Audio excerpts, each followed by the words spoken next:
Okay, dong. Tiajal what dong life. Nining jo actually man Jacqueline kang o caught man show me chaka glaba chuli. Segment ini what yagi guess. What yagi langwa Joseph Khan.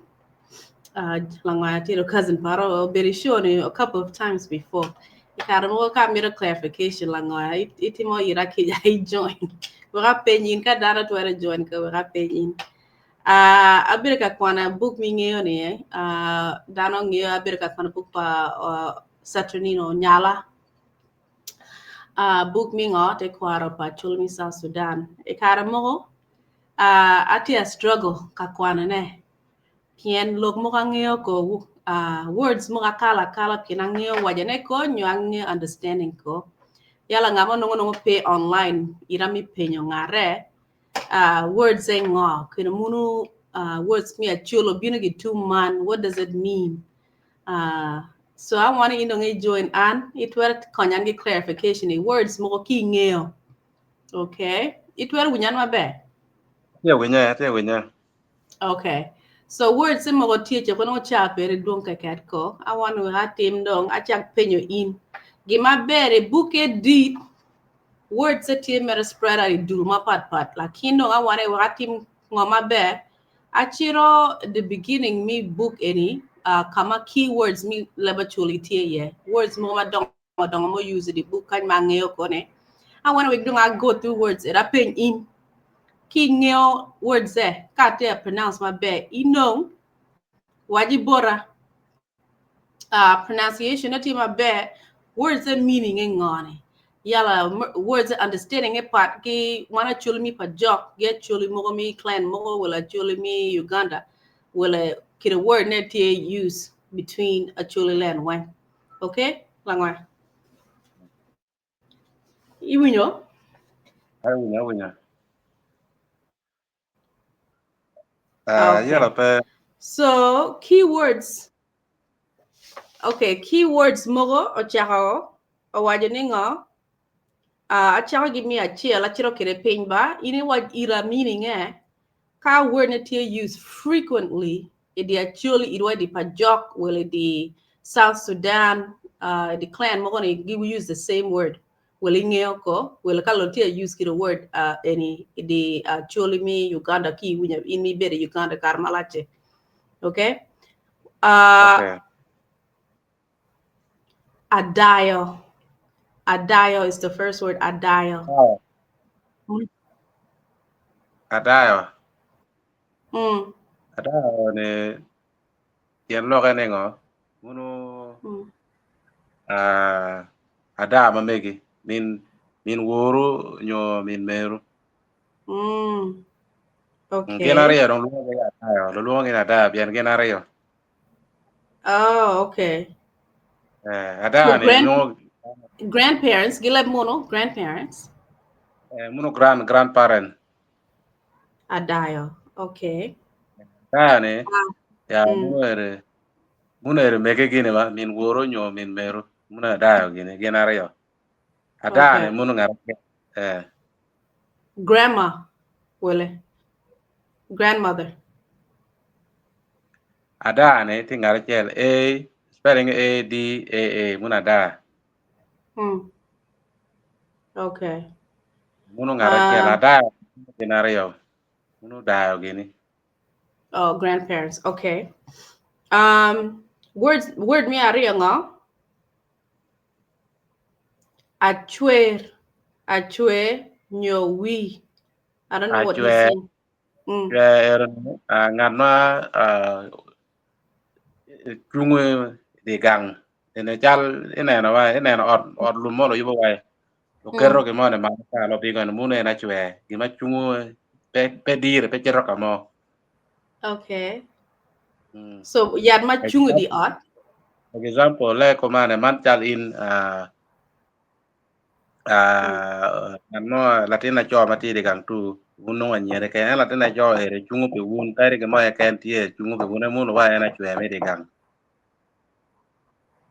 Oh, so ini ke okay. we po Makes sense. ena no lo mo lo yubo lo kerro lo gere malo cha lo pico ko lo kerro gene we mu no ena chwe Okay. Okay. Yeah. Yala word any tier the same. It one when you Kada actually. ora karo pori en pori gang malo. Okay. Yeah. One when we use word any the actually will a jumri tam nagi use word mapa. Yeah, chule weng, chule robe sort nan, nen tia weng kimuno, ena chwe. Hmm. Okay. Yeah. Yeah. Uganda tia da chwe bene. Uh, alem. The next word is alem. Will alem. Alem. ALEM. Alem. E-L-E ngo. ALEM. Alem. Alem. Well, Alem alam. wala lem. Alem. Alem with the M. ALEM. Alem. Ena na F. F ya chule. Ena na ke merong ngeo ke ma chule mo kaya naman. Tia atwala buri alphabetical me chule. Ya Uh, chule gini ngeo ga ABCD me chule. Achule pe ke Z. Achule pe ke Achule pe ke H. Ini ang munu letter ma pe ya chule. Mere Okay. choge mo ga buri pe kero H, pe kero Q, pe kero Z. Okay. Ko ko chamo kene niango laba chuli dogo tek bian ke ker leba leta jal kiu ge ju e cheni romo kwana chuli lakin nongo gine no niange peti wi ba be Rakie Okay. mere ke al peperi kon ma chuli ti barra kanya romo chwale buru Yeah, 12. wa ko ine niang ka be ne chola ba chuli nonge ne Hmm. no wat ma tu ye chuli ku jamere ini choye Hmm. Be one of Ponyo Buna Choli Gankwan, T curriculum. Well, who Ponyo Komuken. Nung ka chal wan mo ko ne wa puonyo en manual gibolo nyoro gini Okay. nyoro gi cho cho ge laba chuli ko lo cho wara ga mere e te ge laba chuli ko wara ga na bene ina o ne bene ko ne no kire tikere ko no Hmm. pod bongo ko de ba cha Hmm. ine no ko ine ge nyang Hmm. kare laba chuli cho kere Hmm. na ko don kin mo lo cho kere kin mo lo dongo cho kere Okay. So, what is self-taught? Who Ponyo Komuken Upole? Kin mi kwana negi chone. Ko Ponyo kin Ndi Gankwan, who Ponyo Gang. Komu Kenu. yen ka chal wan mo ko wa beri kami Hmm. inongo ne ke laba chole bongo met umar punyo ke wan punyo pole Hmm. ke lemo so mere Hmm. ga mo gang nong kriya ko me nyor bati de gang ko bati gang we punyo nong tingo gi Hmm. mati e pajo Hmm. Okay. punyo ne pien cho laba chole yo chal punyo ne Hmm. Okay. Yeah, I better kaponyo kuma kena ni. ke nge pa pedi kon me chole iro mo cho Hmm. laba chole Okay. Bye. Yala itwer konywan wajimon alphabet te weng mi leba chul itwer wajine bodwa kumchan waj itwa alphabet mati dia chul ni mi leba chul ni kumchan. kompere ni paro mo waja alphabet ko lo weng laba chole Giduong. no Okay. Nero mokena mati wiya mokena pege wiya. Okay. Inge letter said the same chal itu amauti lemur tie 26. Alphabetical N A ni N A ti akare B ni B ti akare C ni C Okay. ti akare I ti akare D Hmm. ni D ti akare Hmm. H Okay. pege ya churi ikare ngolo e choko Okay. ene wa Okay. Hmm. yala Hmm. I ti ya churi Hmm. Hmm. J ti ya churi Hmm. N ti Hmm. ya churi Hmm. M ti ya churi Hmm. T ya churi Hmm. K ti ya churi Hmm. L ti ya churi Hmm. Jero kere W ti actually Hmm. T ti actually Hmm. yala R ti actually Hmm. Okay. Mo kere no ye romo long. Let us say up to 26. Pieraria wa bichel. Wala gi oko. Ke kena letas maro mangwen ma pege ya chuli angwen wala bit kenyo pe ya chuli. Okay. H Q Z Mm. Mm. no, S that apa pe ya Okay. chuli. Okay. Uno be. Yeah. So word mo kena ma jokan. Boro. Boro ni munungani. Boro. Boro. Boro. Wala boro. Boro. Yeah. Boro. Boro. Boro. Boro. Boro. Boro ni bo peng kwa kama bo. Okay. Lepa jo wa ni boro. Boro peng no akane bo cherba bo. Okay. Unu lepa chon ma Sudan ki tiyo kere boro peng. Moko ki pe ne kango chero kere kango chero boro peng kono kwene kono wi obo kono ne kwara kono wa torit. Okay. Unu ki luo yan nungu pe chok gang bo. Okay. Unu boro peng. To changa ni Cha ngani. Changa. cha munu ki me ching kwa me no pe ne cha No, wa pia bi. changa. Chala Changa. chala ko C ni ning. Canga. Canga.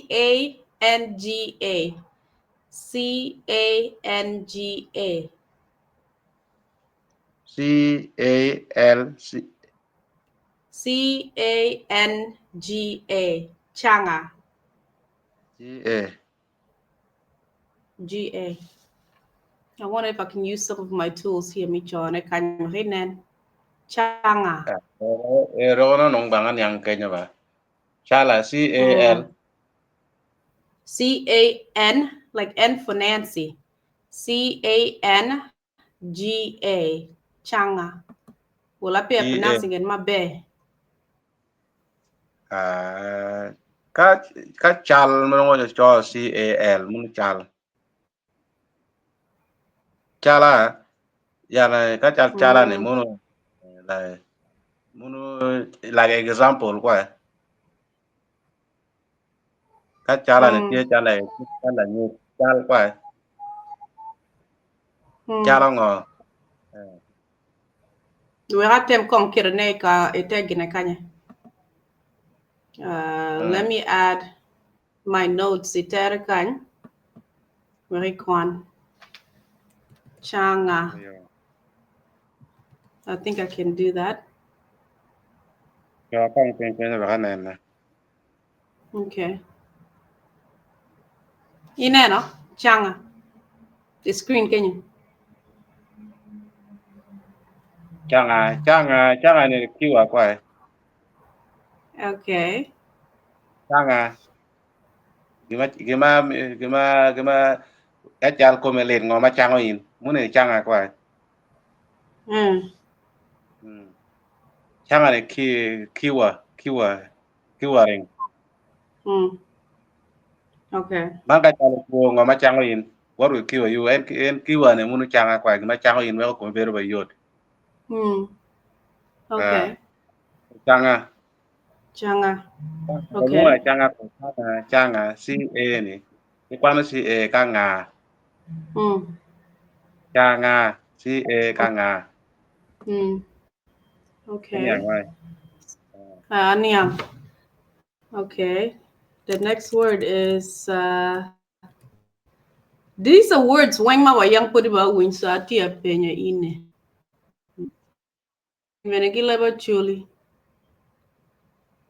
Kaya na wad man no bangan yang ero ma chone kenyo. Kaya ero ma correct ngin. Chalere chiriba. Siriba.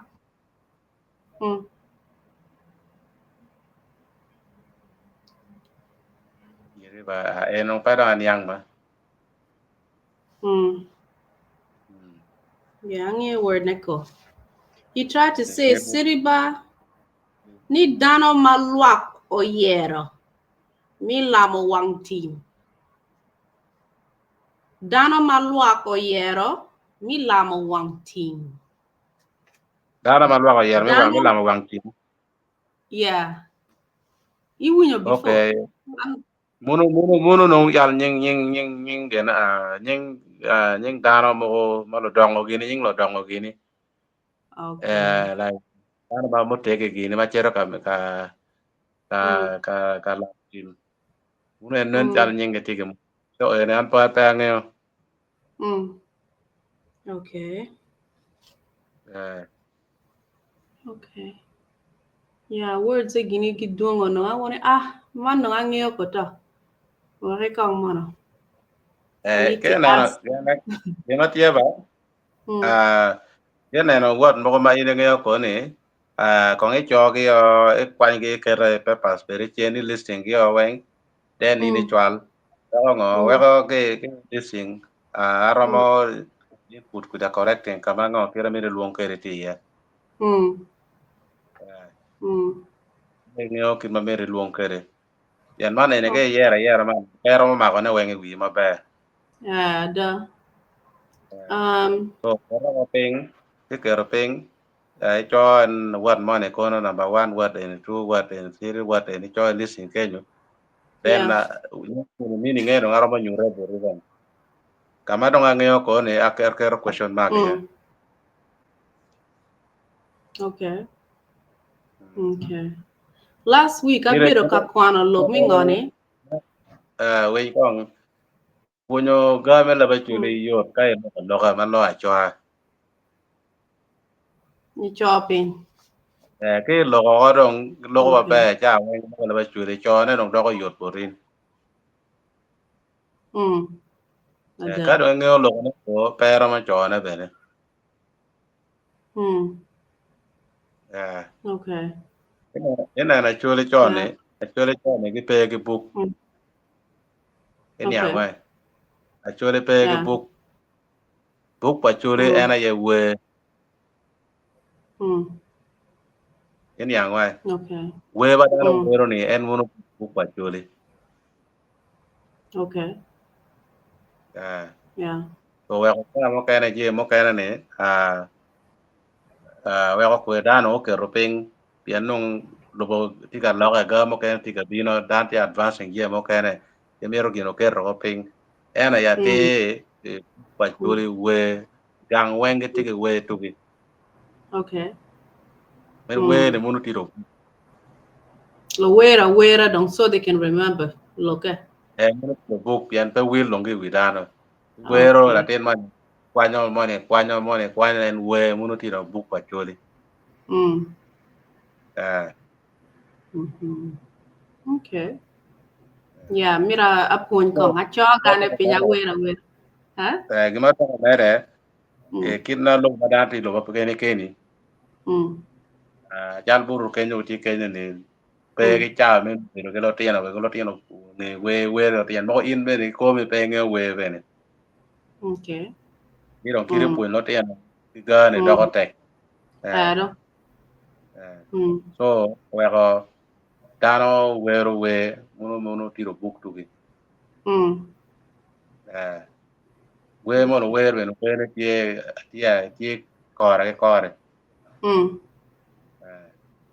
we mi chan we ngo kono ma yang we ngo ma yang lo wera bodu inge we more specifically matwer konyo lotini give remember lebachuli we more tie specific mi twer tamone we mer ma tie de dwong we ma mo ye ko be we ma inge we mo lo we accordingly in group dano tikere en man cha lotino en matino ene tigi lo punyo di we mone ki cha be we ki po we ma no according to the age we ko be ne na chu pero miel bero tie jal tugu chal tie bola e group ye pat dinge ting group tie be ne pat otole be group tie pat rara tie pat ki we ga nyal mo te ken mun en group adano miro bene nge ki we bene so nere chamo kene kira yang watino kere ne mo ga chal wa cher ga ngwenyo nyim kar mano nyim che chal mane duma par chal ne nyim no galo chero no nyim no go ya to kelo gang ere no ngwenyo en no kano bere wang ma wor ngwenyo nyim wor we gini ino nge ma we na mun ere to buk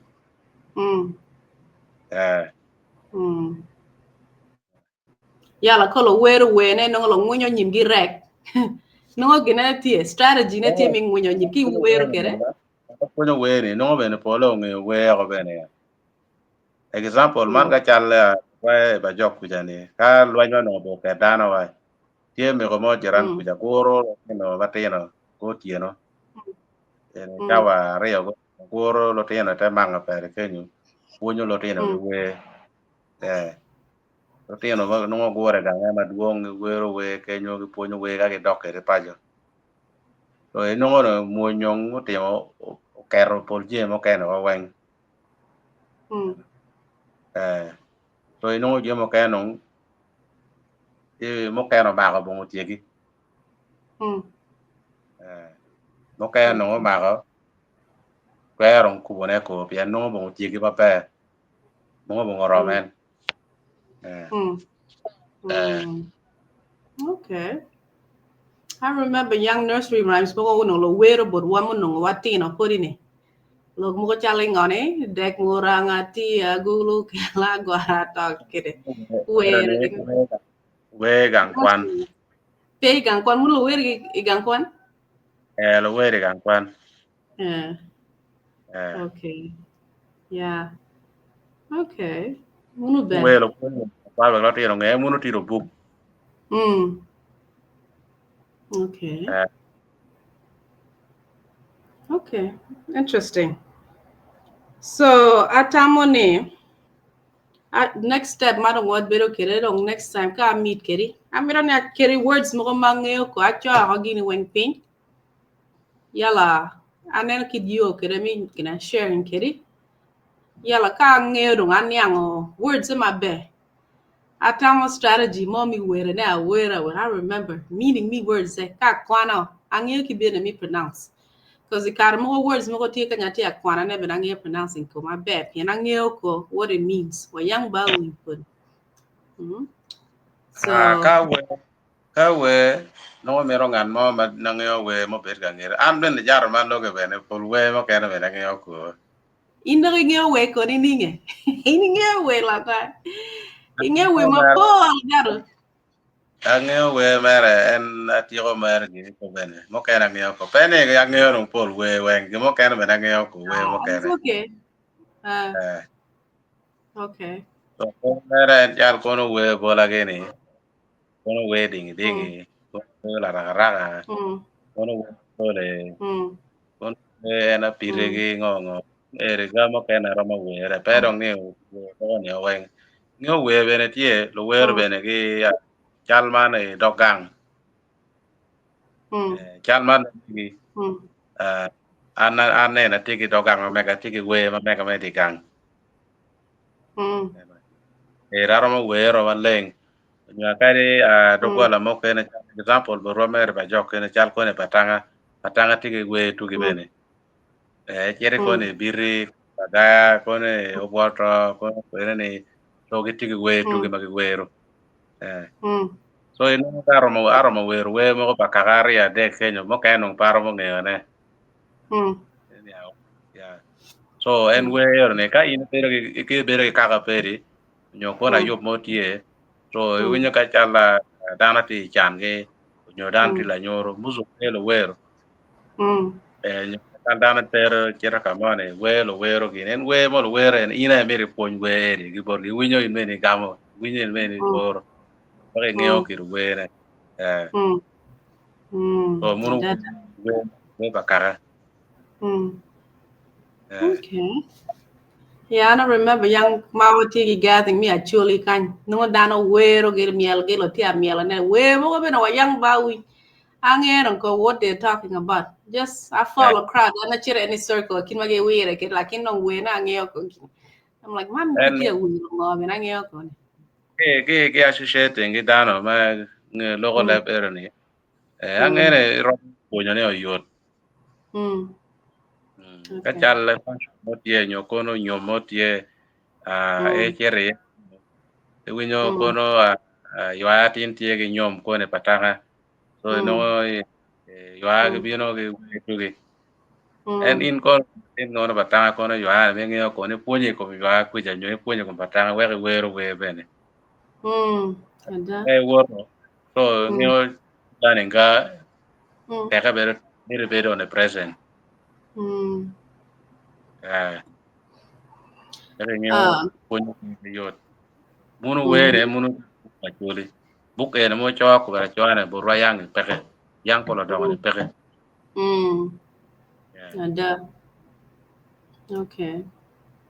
Gina. Opinion my bad, gina. I mean, gina. Advice my bad, eh? I keep them in mind moving forward. Kono. Although moti my funny, me to sharing gas. I will a gigna audience. You take a dodo, my meet my funny name, me to sharing. odo do kany bara ko wero digo do jam do kware go digo go do kware go tie Ay, okay, sorry. Lokora gidi wodo guy. Mamun wenga mama punya lokora dada gidi wo. Okay. Yen go digo no dana kira ga yenyo gina chama. Data ire digo chami breakfast. Mo dan ja gina chama. Tin mer ka bet kene raj ko. Ne na no ngar ti jaza ti me wodo ngang la ga dong. Okay. We don't power galu uchi lehi mabe. Bodana wang including what? Chama for that ye dong 13 minutes. Okay. Yala inconitied ichiri Catholic in Catholic will in denomination okay. Okay. Mono be. You will yang work you ga la ga chiel. Lo logotino will just church. Church magang le ko no bo ko. Karbati wati ka katwa lunga ya center siri. Okay. Biara be siri gang le kana bene bo ko just war again. Wor ke ru wenga chiel.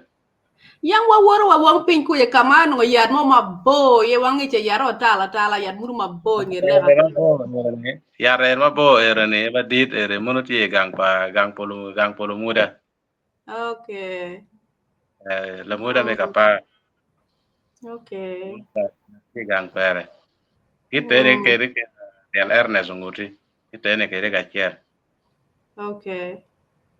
Yala wando wat wando ko tiping olanya ke do itie tenge mane Jacob ge okay yeah I remember one no kumpana mene pe bo ke chungri kala era neno gango mero ko maja neno kono gangan mone neno kamon mane it was in just only 1 minute no yo kamon You know, I chiro gangwe buyale kanena dad para lakin ba donye di kira ma wabiri ye center ma wabiri ye kira dongo ni ba donye ba nen kama yang wabiri ye no ngamiro nena ne ka put in the same ne ni ko bero ngolo ka ne rong to do town no ni pero mo no ne tie mere ka center seri kira yange pero chero ko wana center seri ne kama yang gero ya ne Allah madang lo ka ko beri ya la ka chal gang pa lo muda gene ko bero lo ka do gene do school mono lunga ya Saint Bakita na San Brava no gero munu ki school long okay so ka ba gang Ernest Kenyo dong mer Kenyo yo dong era twan Kenyo ba rong do yo wow Jomo ko puro dong kuya in the same area no dano ge wuro ge dak ge wuro ko be Okay. Pore ko. Mm-hmm. Okay.